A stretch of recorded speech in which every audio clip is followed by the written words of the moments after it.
섬들아 내게 들으라. 먼 곳 백성들아 귀를 기울이라.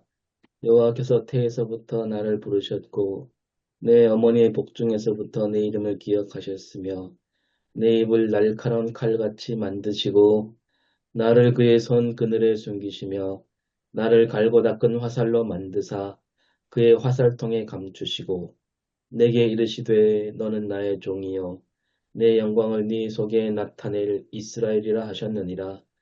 그러나 나는 말하기를 내가 헛되이 수고하였으며 무익하게 공연히 내 힘을 다하였다 하였도다. 참으로 나에 대한 판단이 여호와께 있고 나의 보응이 나의 하나님께 있느니라. 이제 여호와께서 말씀하시나니 그는 태에서부터 나를 그의 종으로 지으신 이시요 야곱을 그에게로 돌아오게 하시는 이시니 이스라엘이 그에게로 모이는도다. 그러므로 내가 여호와 보시기에 영화롭게 되었으며 나의 하나님은 나의 힘이 되셨도다. 그가 이르시되 네가 나의 종이 되어 야곱의 지파들을 일으키며 이스라엘 중에 보존된 자를 돌아오게 할 것은 매우 쉬운 일이라. 내가 또 너를 이방의 빛으로 삼아 나의 구원을 베풀어서 땅 끝까지 이르게 하리라. 이스라엘의 구속자 이스라엘의 거룩한 이이신 여호와께서 사람에게 멸시를 당하는 자, 백성에게 미움을 받는 자, 관원들에게 종이 된 자에게 이같이 이르시되 왕들이 보고 일어서며 고관들이 경배하리니 이는 이스라엘의 거룩하신 이 신실하신 여호와 그가 너를 택하였음이니라. 아멘. 네. 본문은 방금 읽은 이사야서 49장 1절에서 7절이고요. 주석 제목은 이방의 빛 이스라엘입니다. 주석은 대학교 김혜건 교수님께서 해주셨습니다. 먼저 한글 성경 역본 비교입니다. 이번에는 간단하게 세 가지 정도를 이야기하셨는데요. 전반적으로 전체 번역을 볼 때 이사야 본문은 개역개정이 가장 낫다라고 이야기를 하십니다. 원문의 그 장엄한 칙령어조로 번역하여서 가장 낫다고 이야기를 하시고요. 그리고 또 새 번역에서는 한 가지를 지적을 하시는데 4절 이 개역개혁 버전은 약간 불명확한데 이걸 새 번역에서 좀 더 정확하게 잘 번역했다. 그렇게 야훼의 종의 속생각을 잘 부각시켰다. 그렇게 이야기를 하십니다. 그리고 새한글 성경 번역에는 파격적인 연설처럼 번역했다는데, 그러니까 1절 보시면 여러분이라고 이렇게 해서 시작을 합니다. 그러니까 청중을 대상으로 해서 연설하던 새로 이렇게 했는데, 그 가운데 7절 같은 경우는 다른 곳에는 너라고 번역을 했는데, 이 새한글에서는 이스라엘로 번역을 했습니다. 그런데 이 이스라엘이라는 말은 히브리 본문에는 없는 해석이라고 합니다. 그래서 너무 과도한 해석이 아닌가 이렇게 의문을 제기하십니다.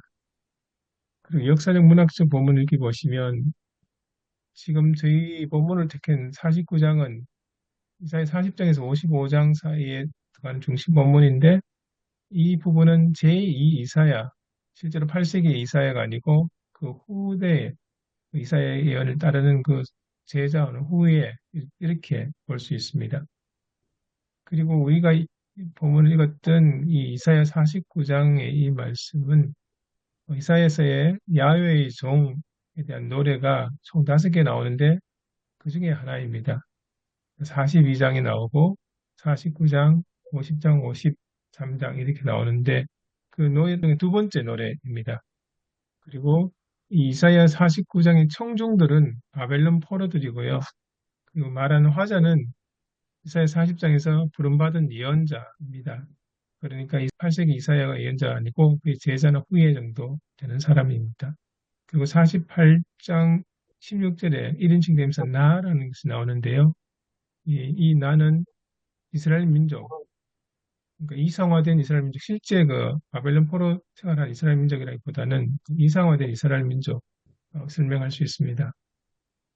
다음 이제 신학적 명상적으로 본문 읽기인데요. 야훼의 종이 노래는 총 보시는 것처럼 네 곳에 나옵니다. 42장 1절에서 9절, 49장 1절에서 7절, 50장 4절에서 10절, 그리고 53장. 가운데 우리 본문인 49장 1절에서 7절은 야훼의 종은 고난과 멸시를 겪는 존재라는 것을 표기하고 있습니다. 좀 더 구체적으로 보면 1절에 화자는 하나님이 정인, 나 혹은 이스라엘로 표기되고요. 그 청중들은 섬들, 먼 곳의 백성들입니다. 42장에는 이 청중들이 광야에 사는 사람들, 땅끝에 사는 사람들 이렇게 표기가 됩니다. 그래서 1절은 이스라엘과 하나님의 독특한 언약 관계에 대해서 이야기를 하는데 이스라엘이 굴욕을 당한 후에 영화를 얻을 것이다 하는 그 내용이 언급되고 있습니다. 그 2절은 그 예언자 양육 과정입니다. 그 예언자 입을 날카롭게 만드신 후에 숨긴다. 그 양육 과정을 설명하고요. 3절은 화자가 나가 나오는데 이 나의 정치는 앞서 잠깐 말씀드렸던 그 이상화된 이스라엘, 이스라엘 남은 자 혹은 바벨론 포로들 이렇게 생각할 수 있습니다. 그리고 4절 나는 이스라엘의 독백인데요. 그러니까 하나님이 바벨론 멸망과 포로 귀환을 주도하시고 그것을 통해서 위로받는 그 장면이 나오고 있습니다.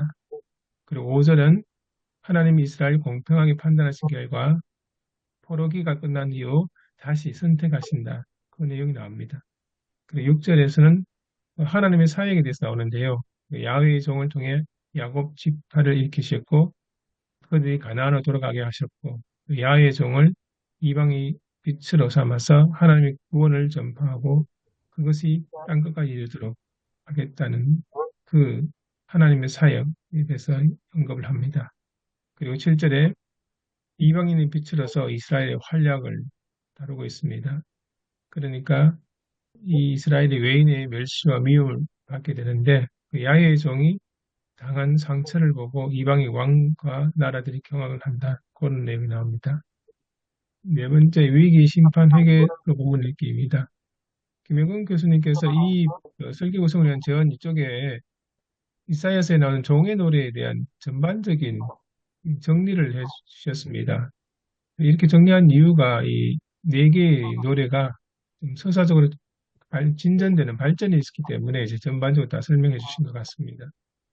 그래서 42장 1절에서 9절은 야훼의 종이 공평과 정의를 시행하여 하나님의 통치가 확장된다는 내용이 주로 중심이고요.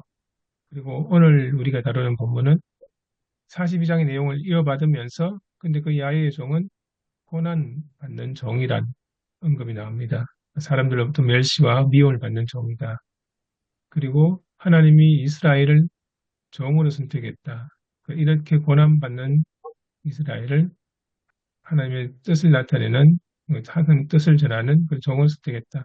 이게 이제 이방인들의 왕과 고관들이 놀라게 되는 부분입니다. 그리고 50장 4절에서 9절은 야훼의 종이 고난과 박해를 감수하면서 야훼의 음성에 순종하는 내용이 나옵니다.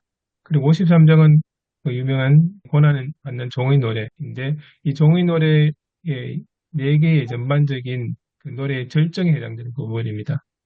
기성정결로 표시하면 기는 야훼의 종의 몰락과 공경을 이야기하고요. 그리고 성은 야훼의 종의 신비로운 죽음, 저는 야훼의 종의 부활, 마지막 결은 종의 모욕, 고난, 죽음을 통한 치유, 화해, 의화 다루고 있습니다. 이 내용을 가만히 보면 유대교에서는 이스라엘 남은 자가 이 야훼의 종하고 같이 연결시키는데 우리 기독교 쪽에서는 이 야훼의 종의 궁극적인 대상은 예수님을 가리킨다. 그렇게 이해를 하죠. 그래서 이 야훼의 종의 노래를 쭉 읽어보면 종의 노래를 통해서 예수님께서 왜 고난받은 종의 길을 걸어가셨는지 알 수 있다. 이 하나님의 말씀을 그대로 체현해낸 우리 바로 예수님이다. 그렇게 이해할 수 있다는 겁니다. 그리고 결론적인 방법으로 김혜곤 교수님께서 덧붙였던 게 하나님의 말씀을 입증하는 방법은 다름이 아니라 말씀의 성령신이다. 그러니까 그 말씀을 들은 자가 실천하고 체화하는 것을 통해서 하나님의 말씀이 하나님의 말씀으로 증명하는 것이다. 그런 뜻입니다. 밑에는 제가 인용문인데요.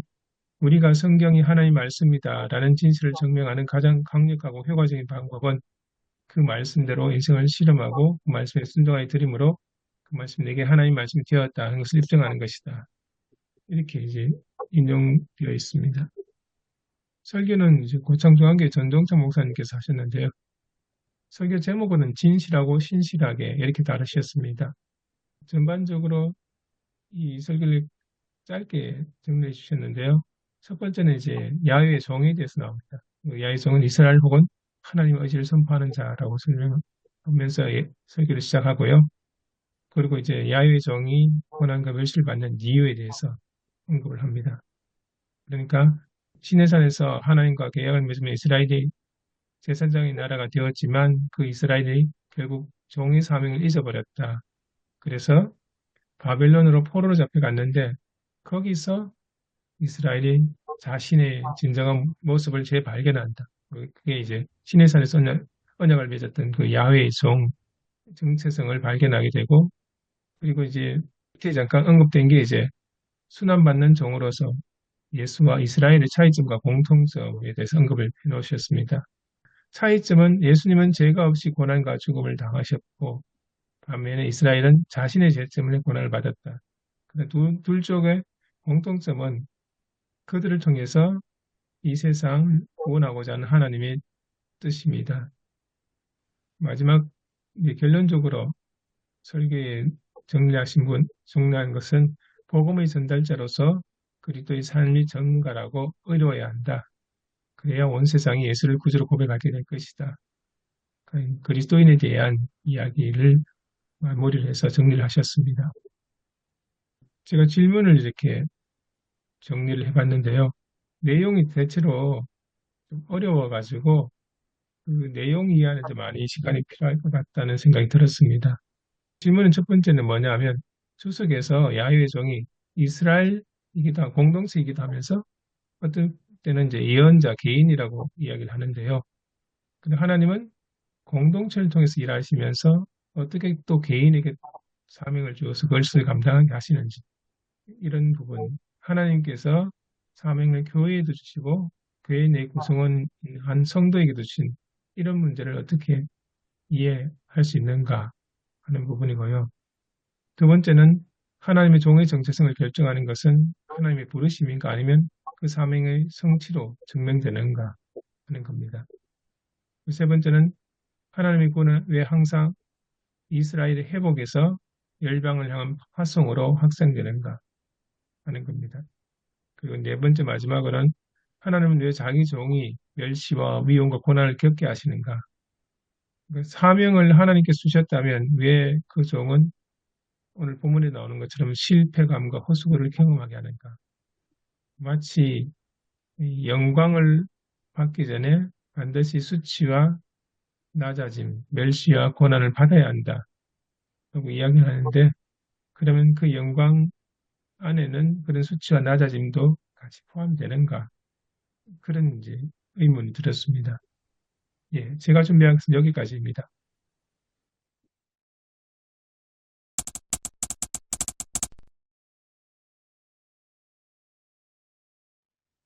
혹시 목사님들 그 이사야에서 나오는 야훼의 종에 대한 설교를 따로 해보신 적이 있으신가요?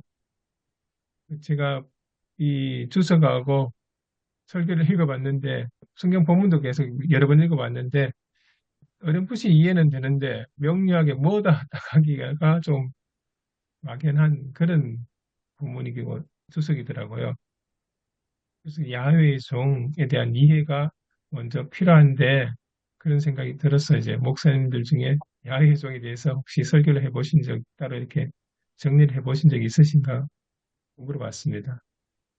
뭐 예전엔 오래전에 이제 비슷하게 이사야 53장 고난의 종을 가지고 뭐 사순절에 뭐 설교한 것은 기억이 나요. 예언되었고 그 예언자가 예수 그리스도 고난 받았고 우리 또한 이 땅에서 어떻게 고난 가운데 인내면 승리할 것인가 그런 논조로 이게 일반적으로 이렇게 설교를 했던 기억이 나요. 그러나 또 이 본문은 또 새롭게 또 이렇게 와닿고 고민이 많이 되는 또 본문이기도 합니다. 이사야 53장은 사순절이나 이런 때 많이 예, 예, 본문 예. 그죠? 저도 지금 설교 대장을 쭉 열어가지고 예. 이사야서를 설교한 걸 쭉 지금 보고 있는데 종의 노래라든지 이건 이제 이사야서를 다루면서 늘 이제 얘기하는 건데 그 일반 이제 그 교회에서 설교하는데 또 이렇게 대상들 봐서 이렇게 또 설교도 하기도 하는데 좀 적용점이 좀 별로 어려우니까 아무래도 그래서 제가 이렇게 보니까 본문이 거기 뭐 비슷한 거가 있긴 있는데 구체적으로 그걸 다루지는 않았던 것 같아요. 야훼의 송, 뭐 여호와의 송, 그러니까 뭐 이제 선입견 같은 게 돼가는 게 이제 노예 이런 식의 먼저 떠오르는데 그런 것은 아니고 오히려 하나님으로부터 사명을 받은 자, 이제 하나님께 충성하는 자, 뭐 그런 의미가 더 가까운 것 같아요. 야훼의 종이라고 했을 때. 그래서 그 야훼의 종이 해야 되는 일이 그러니까 하나님의 계획, 하나님의 뜻을 드러내고 그것을 실천하는 그런 존재인 것 같은데 야훼의 종 그러니까 좀 일반 선입견이 조금 다르게 하는 것 같기도 해요. 한글 성경에 보면 7절 끝나고 8절 처음에 이제 작은 제목을 붙였는데요. 그게 종이란 단어가 먼저 나오네. 종을 음, 이스라엘의 언약으로 삼으시는 하나님. 뭔가 종에 대한 규정이 아닌가 싶은데. 하나님의 은총과 구원을 입은 이스라엘 종을 이스라엘의 언약으로 삼은 하나님. 8절. 그리고 결코 노예는 될 수 없죠. 하나님의 언약이 있는 또 하나님의 구원을 경험하고 체험한 그 종이 이스라엘의 언약이다. 예, 그래서 이제 김효건 교수님께서도 이제 마지막에 이사야에 나온 종이노를 쭉 설명하실 때 제일 첫 번째 그 42장 1절에서 9절이 이제 그 내용 관련된 것 같은데 처음에 하나님께서 이스라엘 하나님의 종으로 부르고 사명을 맡기실 때는 출애굽 직후 시내산에서 하나님과의 계약, 언약부터 시작이 되거든요. 그러니까 그걸 본다면 종이라는 개념이 노예라는 개념보다 하나님께서 특별히 해방시켜서 하나님의 뜻을 위해서 따로 세운 그때는 이제 이스라엘 공동체, 이스라엘 민족을 이야기하겠죠. 그런 개념이 더 가까운 것 같아요. 뭐 혹시 그런 거 아닌가 모르겠는데요. 그 선지자로서의 정체성을 말하는 건데 그 당시에 뭐 선지자라고 얘기한 사람이 여러 있겠지만 그들은 야훼 종으로서 서는 게 아니고 그냥 사람들 입맛에 맞는 말만 음. 외치는 사람들 그런 사람들을 대비해서 야훼 종이라고 하지 않았을까 그렇게 생각해도 좀 되지 않을까 했네. 출석에도 야훼의 종이 이스라엘 민족 집단을 가리키기도 하고 때로는 예언자 개인을 가리키기도 하고 병용되어서 사용되는 그런 것처럼 이야기를 하거든요. 어떤 부분에서는 공동체를 이야기하는 것 같기도 하고 또 어떤 부분에서는 개인을 이야기하는 것 같기도 하고 그러니까 이제 더 복잡해지는 것 같다는 생각이 들었습니다. 근데 뭐 제가 볼 때는 공동체로 봐야 되지 않을까요? 하나님은 언제나 이스라엘 공동체와 관계를 얘기하는 거지. 뭐 개인을 얘기할지라도 어떤 그 공동체 대표자로서의 개인이지 어느 한 사람 하나님이 개입해갖고 그 사람만 뭐 하나님의 종으로 삼는다. 그거는 아니지 않을까. 그 물론 이제 교회 역사를 통해서 다들 이게 개인적인 어떤 관계, 하나님과 개인적인 관계에 대한 그런 풍토가 지금 깊이 뿌리 내리고 있지만, 뭐 우리나라뿐만 아니라 서구 사회도, 미국도 그렇잖아요. 개인주의가 너무 팽배해 있고, 하나님과 관계도 나와 관계만 생각하지, 전체를 얘기 안 하는, 어쩌면 이사야 시대에도 그럴 수도 있겠습니다. 근데 하나님은 이스라엘 전체를 언제나 말씀하시고, 그리고 뭐 지난번에 예레미야 때도 얘기했지, 그런 얘기가 있었잖아요. 그 무너진 북이스라엘에 대한 하나님의 마음, 그 공동체 의식을 얘기하지 않는가. 그렇죠. 뭐 넓게 보면 아담이 하나의 개인이 아니라 인류 아닙니까? 예, 예, 아담아.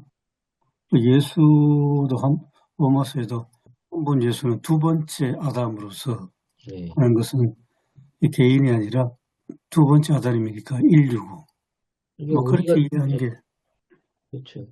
근데 우리가 자꾸 이 개인으로 몰아가는 경향이 너무 짙어갖고, 사실 그렇게 하면 더 사람이 많이 모이죠. 하나님이 너를 특별히 여기시고, 너에게 복을 준다.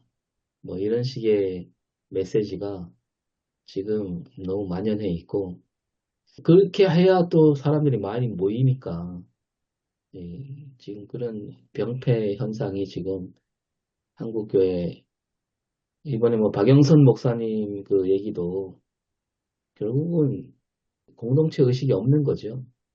한국교회 사적으로 전체를 생각하면 어떻게 그럴 수가 있습니까? 예, 맞습니다. 사적 개인이 소유하는 개인이 돼버려가지고 예, 예, 교회를 자기 소유 재산으로 그렇게 파악해버리는 예, 어처구니 없는 신학 사상으로 보면 적어도 19세기 독일도 이제 막 그 산업화가 되면서 개인주의가 막 팽배해지니까 신학적으로 나오는 게 예수의 죽음이 십자가 죽음이 왜 대속의 죽음이냐? 개인으로서 그냥 개인이 죽은 거지 우리 모두를 위한 대속의 죽음은 아니라고 그렇게 되는 것이 19세기 자유주의 신학이었습니다. 예수를 개인으로 보는 거죠. 그래서 모두를 위한 대속의 죽음에 대해서 부정함. 그래서 더 나아가서 인간이 개인으로 존재하는 인간은 계속 성장하고 발전해야 되는데 그러니까 이게 공동체성이 무너지니까 죄란 것도 개인에 국한시켜서 개인이 계속 발전 성장해야 하는 것을 방해하고 가로막는 것이 오히려 죄다 그렇게 이해해버립니다. 자유주의 신학에서.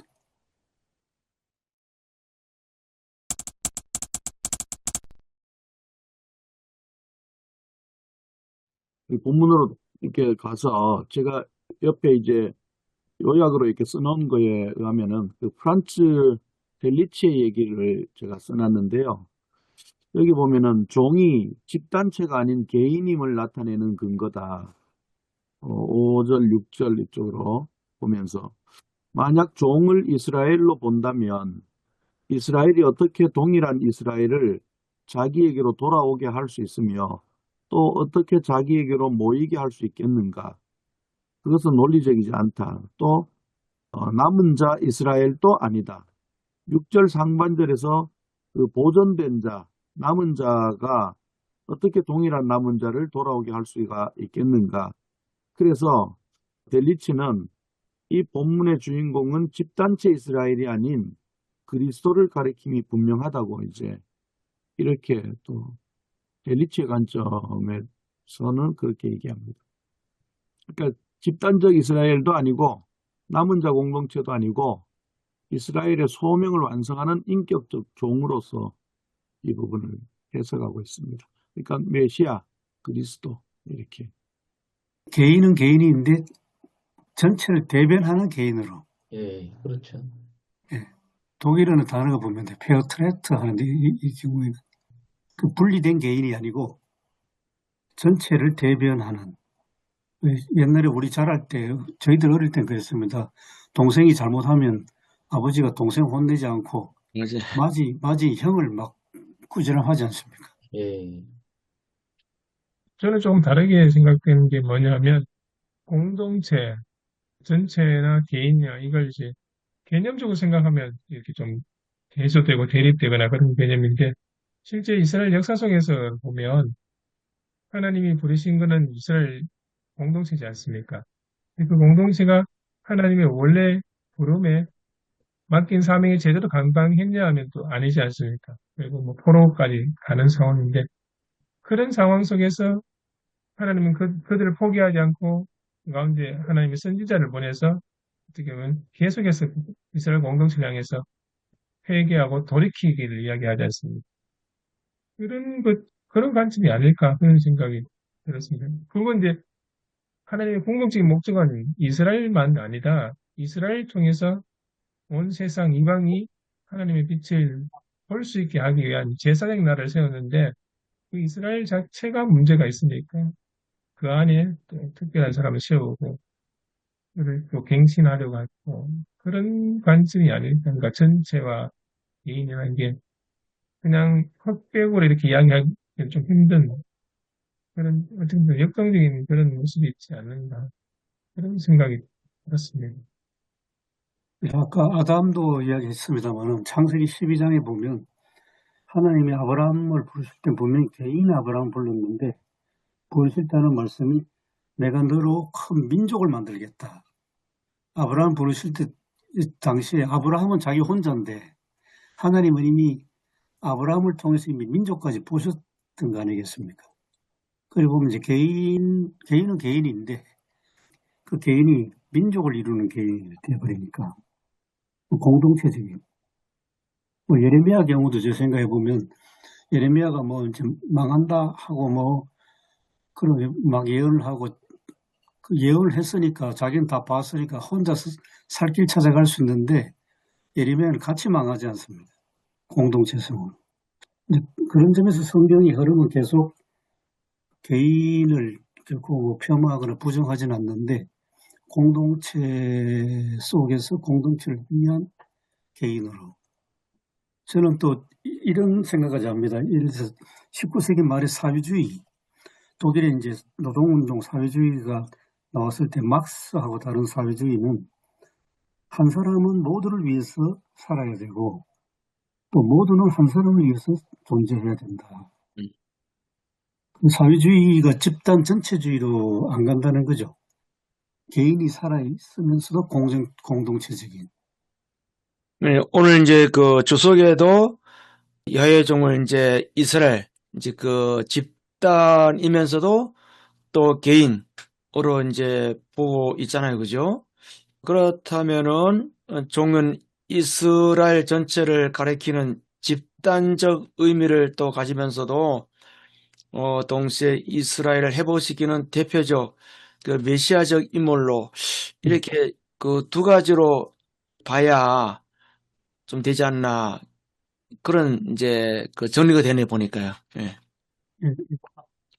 예언자 개인이 예. 이스라엘하고 분리되지 않는. 예, 예. 그리고 그 이스라엘을 통해서 하나님이 음. 온 인류를 구원하시는.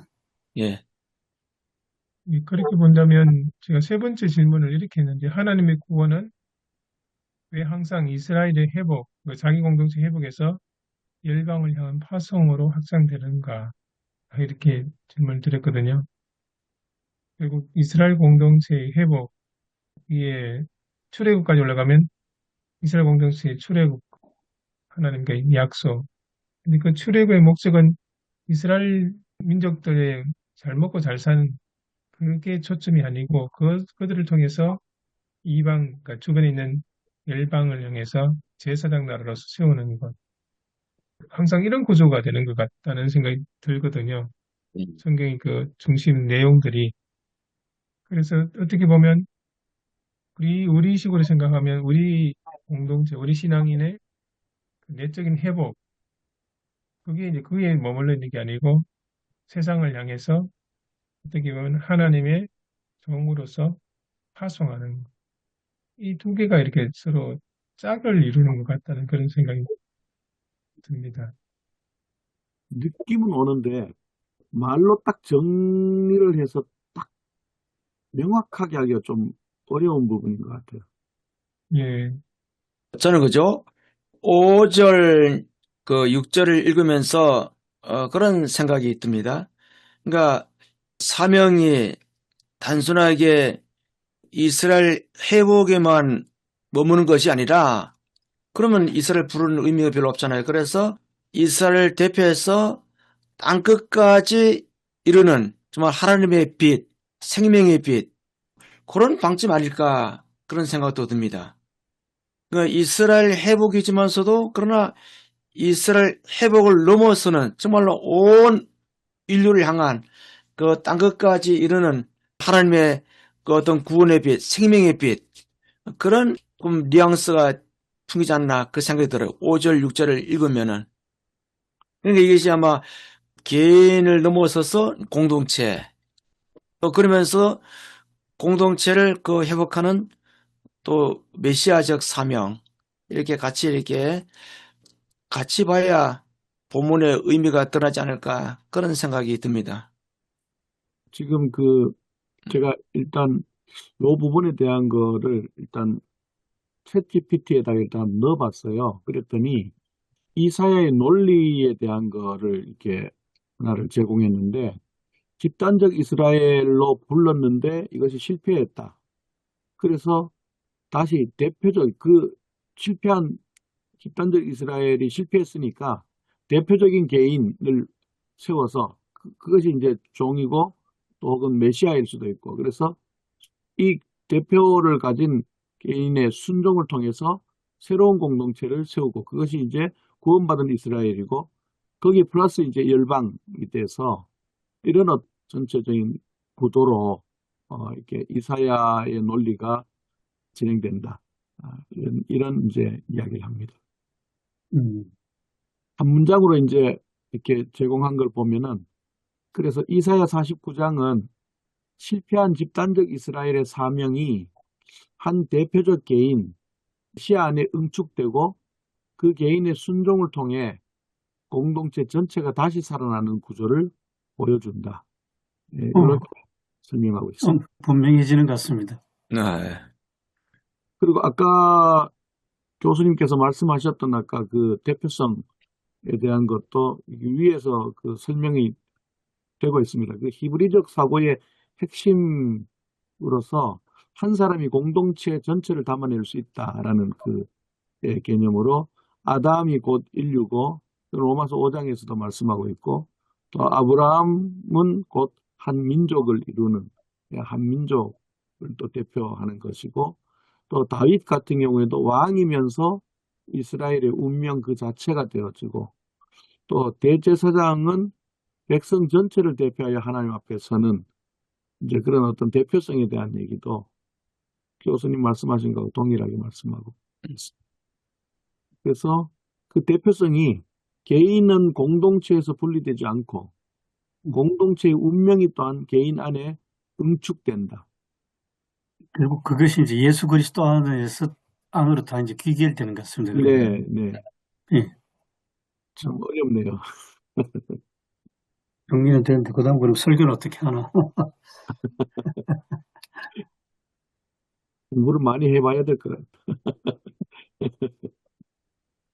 너무 어려우니까 일반 성도들에게 어떻게 이게 전해야 될지가 사실 적용점을 찾기가 조금 어려운 부분인 것 같습니다.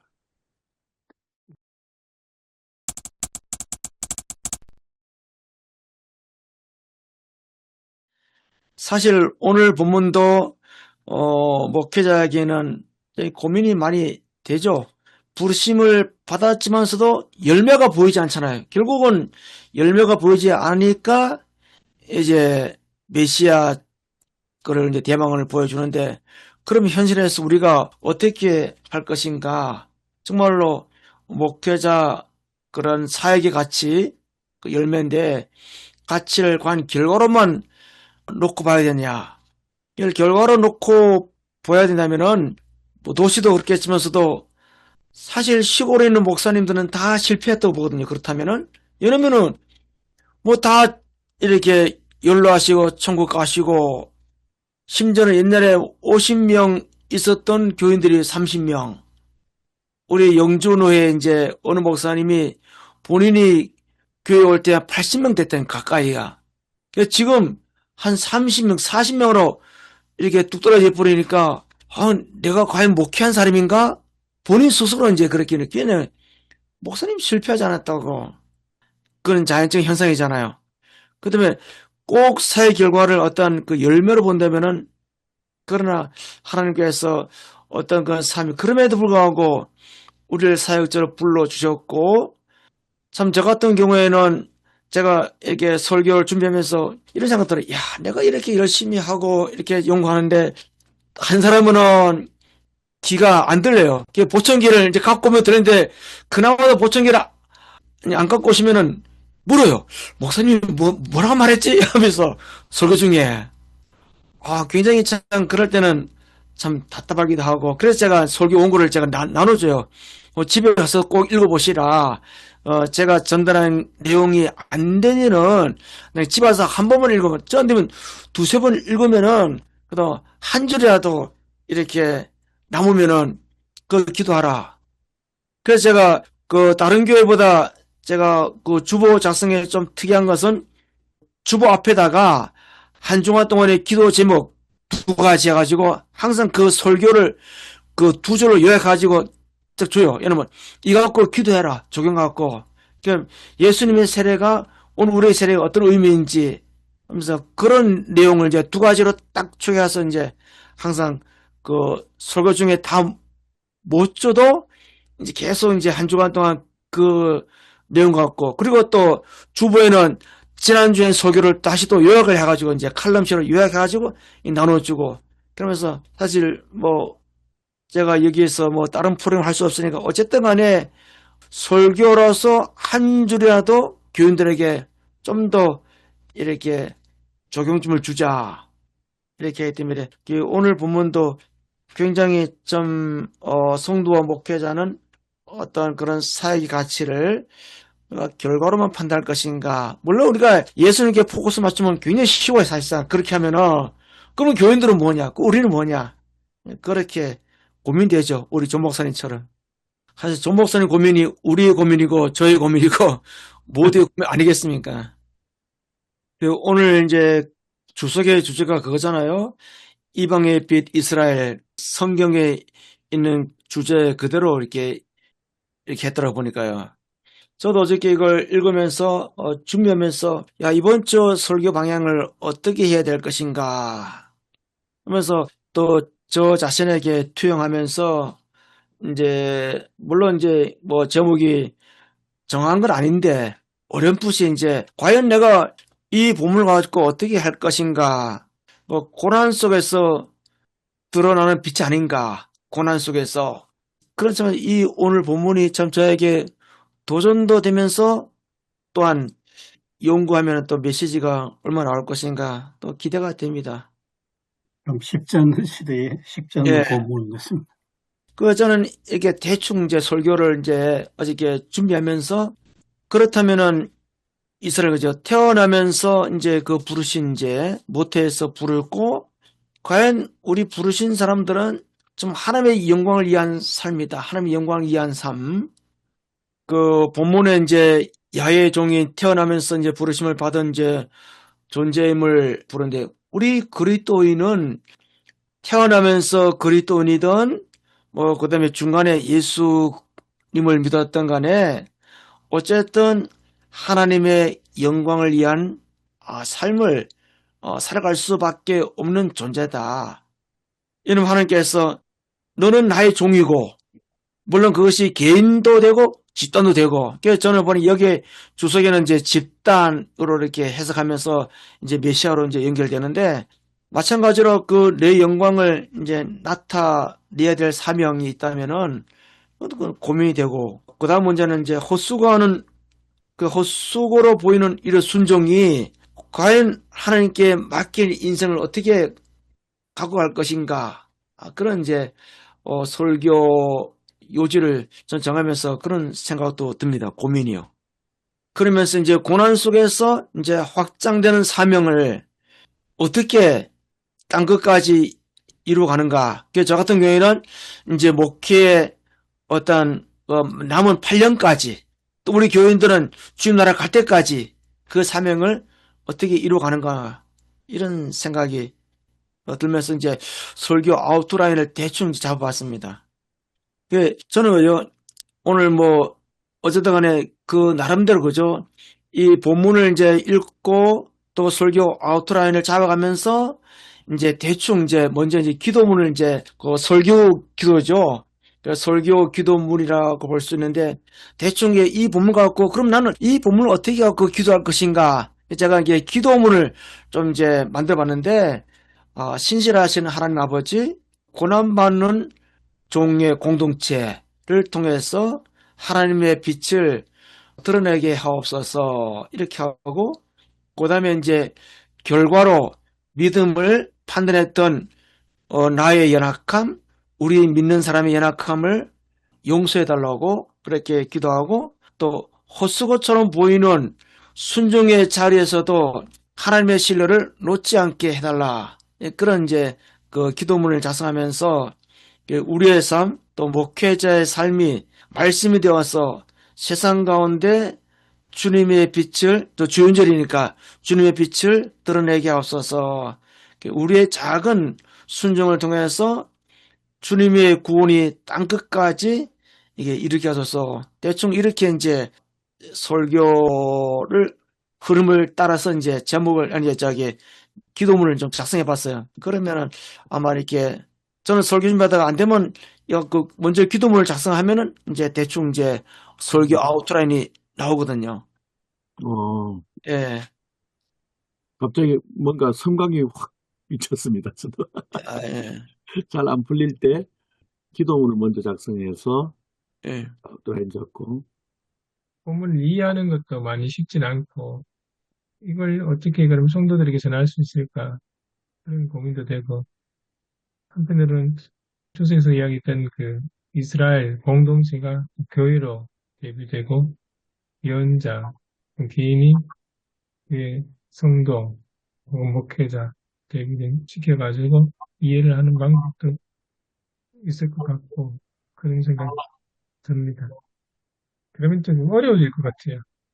이렇게 하면 목사님께서 고민하고 걱정하셨던 그렇게 가능성이 많아가지고 우리 성도들에게 부담이 되는 있을 것 같기도 하고요. 저는 오히려 그냥 관계없이 저는 이제 개인적으로 그냥 제가 그냥 이렇게 동일시하면 4절 말씀이 조금 이러는데요. 종은 자신의 사명이 헛된 것처럼 느껴질 만큼 좌절도 경험하고 여러 가지 이제 그런 상황이 이제 있지만은 예를 들어서 우리 목회 현장에서 그렇지만 판단과 보상은 하나님께 있음을 고백하고 또 보응이 또 나의 하나님께 있느니라. 이 말씀이 그냥 오히려 목회자인 저에게는 위로가 그 말씀으로 그냥 자체로 그냥 위로가 되는 말씀 같습니다. 그렇죠. 우리가 보통 그죠? 실패라고 규정한 것조차도 하나님의 계획 속에 어떤 확장의 통로가 아닐까 그런 생각이 듭니다. 우리 목사님 말씀 들으면서 그런 차원에서는 저는 그저 저를 포함해서 많은 목사님들이 목회 실패는 없다. 물론 본인이 어떤 그런 뭐 도덕이나 그 윤리적 흥결로 인해서 그런 거는 뭐 빼놓고는 그러나 우리가 하나님의 말씀을 부여잡고 씨름하는 목회자라면은 그런 어떤 결과에 관계없이 비록 인간적으로 실패로 규정할지라도 하나님은 그것을 오히려 하나님의 계획을 확장을 위한 통로로 사용하신다. 저는 좀 그렇게 좀 믿어요. 우리 조 목사님 말씀을 들으면서 그런 생각이 얼핏 이제 스쳐 지나가길래 그런 차원에서 참 본문은 고민도 되면서도 또 저에게 아까 우리 목사님 저도 사절을 이제 읽어보니까 굉장히 어떤 그런 실패했지만서도 그건 하나님 계획 속에서는 실패가 아니라는 거죠. 그래서 고난 속에서 드러나는 빛, 이 과제로 한번 또 고민을 또 해보는 한 주가 될 것 같습니다. 저도 보니까 4절에 새한글판 번역을 좀 확실하게 눈에 띄게 드러내요. 나는 허수가 있다고 생각하는데 나에 대한 판단은 하나님께 사시고 내 보상은 하나님께 있는 것이니까 결코 실망하거나 낙심할 필요도 없다는 그런 뉘앙스로 읽혀지네요.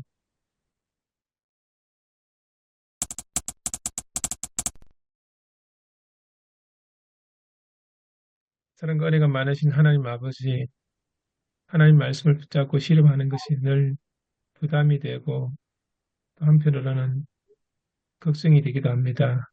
저희들이 하나님의 귀한 말씀을 바르게 전하기를 원하며 저희들이 전하는 그 말씀으로 성도들이 생명이 살아나기를 원합니다. 저희들의 부족함을 주님께서 아시오니 하나님께서 도우시고 하나님 말씀이 저희들이 섬기는 교회에 힘있게 역사할 수 있도록 도와주옵소서. 한 주 동안 또 수고하며 목회하신 우리 목사님들 추운 날씨에 건강 지켜주시고 귀한 목회 사역에 은혜를 베풀어 주옵소서. 감사드리며 예수님 이름으로 기도합니다. 네. 근데 네, 수고하셨습니다. 설교 준비가 너무 어려운 본문이라서 중에 착상이나 줄거리가 이렇게 떠오르면 좀 예, 서로 올려주면 좋겠습니다. 알겠습니다. 예, 예, 예. 예, 네. 감사합니다. 수고 많으셨습니다. 감사합니다. 예, 건강하십시오. 예. 네.